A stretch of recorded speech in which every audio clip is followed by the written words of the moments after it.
Hello everybody, welcome to my channel. दोस्तों, पिछली video में हम लोगों ने देखा था इंस्ट्रक्शन पार्ट 1। आज उसी वीडियो का दूसरा पार्ट मैं आपके सामने लेकर के आया हूँ।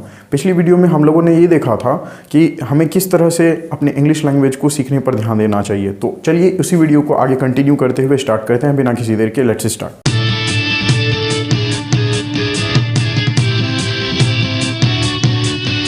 Well okay friends, let's start our video instruction part 2। इस वीडियो में हम लोग वहीं से शुरू करते हैं, how to learn English properly. Last video यहीं एंड हुआ था। हमने देखा था हमें इंग्लिश को प्रॉपरली सीखने के लिए कुछ प्रैक्टिसेस करने की ज़रूरत होती है दोस्तों। तो ये प्रैक्टिस में सबसे पहले हमें लिसनिंग की प्रैक्टिस करनी चाहिए। लिसनिंग का मतलब होता है किसी भी चीज़ को ध्यान से सुनना, और इसका बेनिफिट जो है वो बेटर प्रोनाउंसिएशन है। दूसरा जो हमें प्रैक्टिस करना है वो है कीप लर्निंग। नए नए वर्ड्स को हमें लगातार सीखना होगा, नए नए वोकेबलरी, ग्रामर के कॉन्सेप्ट, और फिर उन सीखी हुई चीज़ों पर हमें प्रैक्टिस भी करना होगा। तब जा कर के हमारी नॉलेज और भी बेटर होगी। तीसरी जो चीज़ हमें करनी है वो है रीडिंग की प्रैक्टिस। रीडिंग की प्रैक्टिस करने से हमारी अंडरस्टैंडिंग और बेटर होती है, हम बेटर कॉम्प्रिहेंड कर पाते हैं किसी भी चीज़ को। तो रीडिंग के सेक्शन के तहत हमें क्या क्या पढ़ना चाहिए? रीडिंग में हमें पोएम पढ़ना चाहिए, हमें रीडिंग में स्टोरीज़ पढ़नी चाहिए, एसेस पढ़ने चाहिए, और न्यूज़पेपर पढ़ने चाहिए। तो ये सारी चीज़ आपकी रीडिंग को इम्प्रूव करेंगे। उसके बाद राइटिंग की प्रैक्टिस करने से डबल फ़ायदे हैं। एक तो आपकी हैंड राइटिंग अच्छी होगी, दूसरी बात कि आप अपने शब्दों में अपने विचारों को एक्सप्रेस करना सीख पाओगे। तो इस तरह से राइटिंग की प्रैक्टिस भी बेनिफिशियल है। फिर स्पीकिंग की प्रैक्टिस हमें बोल करके ही करनी होती है, और इससे आपकी पर्सनैलिटी और बेटर होती है। इन सब चीज़ों को आइए और डिटेल में हम सब देखते हैं। तो पार्ट 1 जो लिसनिंग है, इस लिसनिंग में हमें करना क्या है? इस लिसनिंग में केयरफुली हमें अच्छे से सुनना है ताकि हमारी प्रोनाउंसिएशन अच्छी हो सके। न्यू वर्ड्स को हमें लर्न करते चलना है, और सुनने के साथ साथ हमें उससे बोलने की भी कोशिश करती रहनी चाहिए। ओके, सो लिसनिंग में आपका टारगेट होगा, आपको सुनना है चीज़ों को, उसके बाद आपको उसके बोलने का प्रयास करना है। सेकेंड, कीप लर्निंग सेक्शन में वोकेबलरी। अब इसे हम सब ध्यान से देखेंगे। वोकेबलरी में हमें ज़्यादा से ज़्यादा वर्ड्स को हमें समझना है। यूज़ इसका होगा, आप अगर किसी भी चीज़ को रीड करते हो, किसी पैराग्राफ को, तो अगर आप उस पैराग्राफ के वर्ड्स को बेटर आप जानते हो, उसकी आपकी वोकेबलरी अगर रिच है, तो आप उस पैराग्राफ को बहुत ही बेहतर से समझ सकते हो। तो वोकेबलरी का प्लस पॉइंट तो होता है। फिर ग्रामर सीखना है दोस्तों। ग्रामर सीखना भी बहुत ज़्यादा ज़रूरी होता है। ग्रामर का यूज़ क्या है? Grammar reduces errors in language. किसी भी लैंग्वेज में ग्रामर होता है, और ग्रामर उस लैंग्वेज में जो अशुद्धियाँ हैं, जो एरर्स है, उसे दूर कर देता है। ये ग्रामर का बेनिफिट है, और हमें ये सीखना है। नेक्स्ट जो प्रैक्टिस हमें लर्निंग में करनी है वो है प्रैक्टिस। हम जो वर्ड सीखते हैं, जो ग्रामर के कॉन्सेप्ट सीखते हैं, अगर उसकी प्रैक्टिस नहीं करें, क्वेश्चंस प्रैक्टिस ना करें, तो फिर वो उतना अपडेट माइंड में नहीं रह पाता। इसलिए क्वेश्चन प्रैक्टिस बहुत ज़्यादा ज़रूरी है। आप अपने आप को कॉन्फिडेंट महसूस करेंगे ज़्यादा क्वेश्चन प्रैक्टिस करने के बाद। फिर नेक्स्ट हमारा काम होता है रीडिंग में हमें वोकल रीडिंग करनी है। वोकल रीडिंग मतलब बोल करके बोलना है। शुरू में रीड करना है, पढ़ के बोलना है। अगर आप बिगिनर रीडर हो तो आपको बोलने में कुछ प्रॉब्लम्स आएगी। कुछ वर्ड्स ऐसे होंगे जिनका कि आपको उच्चारण नहीं आएगा, जिनका प्रोनाउंसिएशन नहीं आएगा। नो प्रॉब्लम, सबके साथ शुरुआत में वैसा होता है। आप उसे इग्नोर करके आप रीड करना अपना कंटिन्यू ही रखो। उसके बाद साइलेंट रीडिंग आपको करनी है। साइलेंट रीडिंग मतलब सिर्फ देख करके आपको रीड करना है, बोलना कुछ नहीं है। और आप जितना ही समझ पाते हो, आप जितना एक पैराग्राफ को पढ़ते हो सकता है आप कंप्लीट उसको ना समझो। आपको जितना ही समझ में आता है आप वही लेवल पर प्रैक्टिस करते जाइए। हो सकता है आप फर्स्ट टाइम में 50% समझे या 30% समझे। आप ये प्रैक्टिस रेगुलर आप करते रहोगे तो चूँकि आप रेगुलर न्यू वर्ड सीखोगे, न्यू वोकेबलरी आपकी सही रहेगी, ग्रामर की प्रैक्टिस आपको यहाँ करवाई जाएगी। आपको हर तरह की प्रैक्टिस यहाँ करती चली जानी है, और साथ ही साथ आपकी रीडिंग ऑटोमेटिकली ग्रेजुअली आप महसूस करोगे, प्रैक्टिस करते करते ऑटोमेटिक आपकी रीडिंग भी डेवलप हो जाएगी। फिर राइटिंग स्किल में आपको हैंड राइटिंग इंप्रूवमेंट के लिए करना है काम।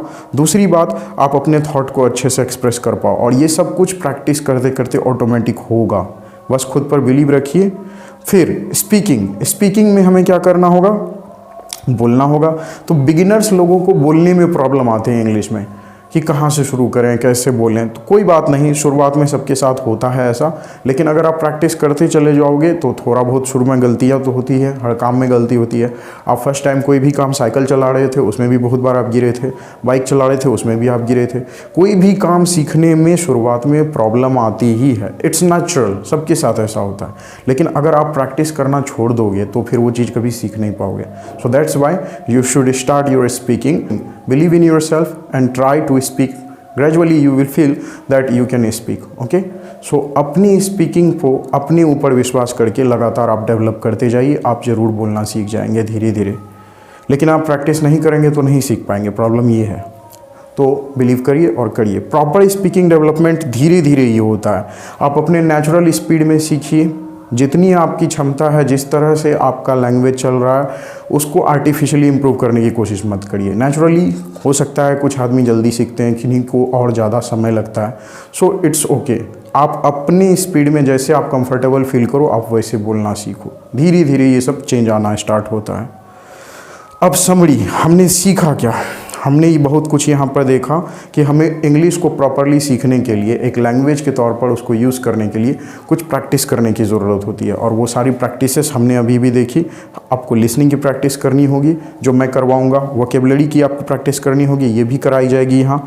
ग्रामर भी मैं सिखाऊँगा, और फिर आपको क्वेश्चन प्रैक्टिस भी बहुत सारी इस चैनल पर आपको देखने को मिलेगी। रीडिंग, आपको प्रोज, पोइट्री, ऐसे हर चीज़ आपको यहाँ पर रीड करने की आपको यहाँ पर वीडियो मिल जाएगी। फिर न्यूज़ रीडिंग, ये भी बहुत ही इंपॉर्टेंट है। आप डेली जो न्यूज़ हो रहा है उसे भी आप, न्यूज़पेपर को आप इंग्लिश में रीड करना। कैसे करोगे उसे रीड, ये भी यहाँ पर आपको देखना, और ये बहुत इंपॉर्टेंट है रीडिंग का एक पार्ट। फिर राइटिंग, आपको राइटिंग की प्रैक्टिस करनी होगी, और स्पीकिंग की भी प्रैक्टिस आपको करनी ही होगी। तो ये सब चीज़ों को हम सब एक स्पेशल एक्सक्लूसिव एक सेशन ही इन सब के लिए रहेगा।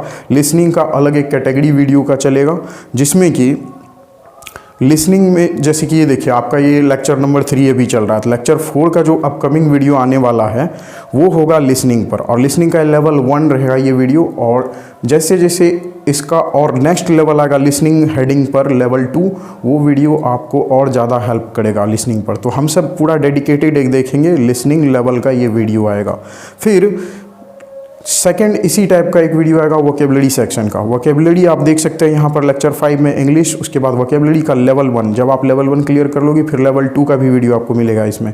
तो आपकी लिसनिंग भी यहाँ से ही होगी। वोकेबलरी के लिए भी मैं एक अलग से वीडियो बनाऊंगा, और फिर ग्रामर सेक्शन पर भी मैं एक अलग से वीडियो बनाऊंगा। ये लेवल 1, फिर लेवल 2, लेवल 3, इस तरह से ये आगे आता चला जाएगा बहुत सारी वीडियोज़। फिर लेक्चर 7 क्वेश्चन प्रैक्टिस पर यहाँ पर वीडियो आने वाली है, ये भी लेवल 1। मैंने सबका थंबनेल यहाँ पर आपको सिर्फ शो किया हुआ है। आगे इसी हेडिंग क्वेश्चन प्रैक्टिस पर आपको लेवल 2, लेवल 3 ये सब कुछ आने वाले टाइम में ऐसे वीडियोस आते चले जाएंगे, तो वीडियो आप मिस ना करें कोई भी। रीडिंग सेक्शन पर फिर से लेवल 1 बिगिनर लेवल से यहाँ से स्टार्ट मैं करूँगा। इसी तरह से न्यूज़ रीडिंग का भी एक अलग सेक्शन चलेगा, और फिर इस तरह से राइटिंग का भी एक सेक्शन चलेगा। आपको यहाँ पर लिखने की भी प्रैक्टिस कराई जाएगी, और फिर स्पीकिंग की भी प्रैक्टिस हम लोग करेंगे। तो इस तरह से टोटल 8 सेक्टर्स पर आपको प्रैक्टिस करनी है इंग्लिश में, और वो सब की मैं वीडियो एक्सक्लूसिवली लेकर के आऊँगा इन सारी सेक्टर्स पर। तो सारे वीडियोस को आप चेकआउट करना ना भूलें। तो उम्मीद है आपको ये वीडियो अच्छा लगा होगा। Best wishes for your learning journey. अब आप आगे अच्छे से सीख सकते हैं। Thank you for today, see you in next video.